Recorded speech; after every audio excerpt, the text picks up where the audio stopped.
تاریخ لکھی جائے گی کہ مصر کے پاس دریائے نیل تھا اور غزہ پیاس سے مر گیا۔ تاریخ لکھی جائے گی کہ سعودی عرب اور متحدہ عرب امارات کے پاس تیل کے سمندر تھے، جبکہ غزہ کے اسپتالوں اور ایمبولینس کے لیے ایندھن نہیں تھا۔ تاریخ لکھی جائے گی کہ مسلمانوں کے پاس 50 لاکھ سے زائد فوجی تھے۔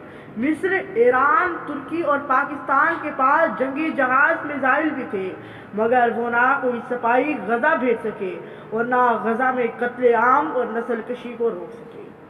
تاریخ لکھی جائے گی کہ سعودی عرب نے اربوں ڈالر ناچ گانے کی پارٹیوں پر لٹا دیے، لیکن غزہ میں روٹی پانی نہیں تھا۔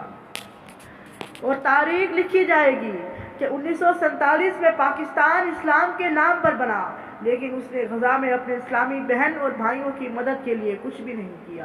اور تاریخ لکھی جائے گی کہ ایران اور ترکی نے اسلام کا نام تو بہت استعمال کیا، لیکن غزہ کے قتل عام کو روکنے کے لیے ایک قدم بھی نہ اٹھایا، جبکہ مسلمانوں کے قتل عام میں حصہ ڈالا۔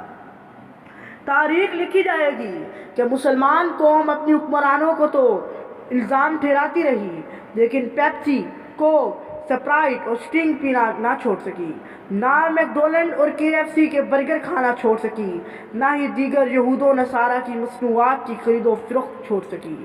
تاریخ لکھی جائے گی کہ مغرب میں لوگ اسرائیلی تباہ کاریوں کے خلاف سڑکوں پر نکلتی رہی، لیکن مسلمان ممالک میں لوگ گھروں میں بیٹھے رہے۔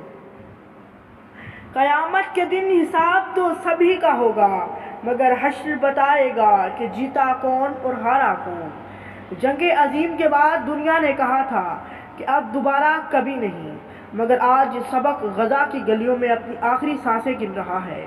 زمین پر اب انسان نہیں، بس درندے باقی رہ گئے ہیں، خون آشام درندے، وہ جو نوچ کھانے والے ہیں۔ انسانی حقوق محض ایک ڈرامہ ہے، ایک ڈھکوسلا۔ غزہ اس وقت انسانی ضمیر کا قبرستان ہے۔ تاریخ ہمیں کیسے یاد رکھے گی؟ کچھ لوگ قاتل ہوں گے، کچھ خاموش تماشائی، لیکن سب انسانیت کے مجرم ہوں گے۔